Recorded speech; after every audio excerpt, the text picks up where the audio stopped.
আসসালামু আলাইকুম রহমতুল্লাহি ওবরাকাত। সকলকে জানাই আন্তরিক অভিনন্দন ও সালাম। প্রিয় দর্শক শ্রোতা, ইতিমধ্যে সাংবাদিক ইলিয়াস হোসেন সাহেবের কথাই সত্য হতে যাচ্ছে বা সত্য হয়ে গেল।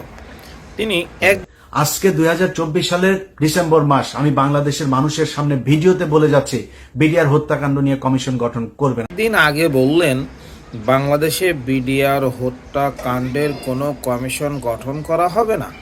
তার পরের দিনই বাংলাদেশি সার্কুলার দিল যে বিডিআর হত্যাকাণ্ডের কোনো কমিশন গঠন করা হবে না।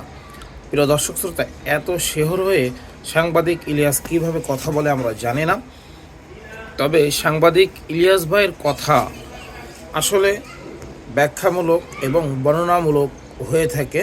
সাংবাদিক ইলিয়াস ভাইকে অসংখ্য ধন্যবাদ যে তিনি সত্যর পথে, তিনি সত্যর সাথে এখনও লড়াই করে যাচ্ছেন। তিনি একটা ভিডিওতে কালকে বলল যে আমি কোনো টাকার দালালি করি নাই। তো ইলিয়াস ভাই আসলেই কোনো টাকার দালালি করে নাই।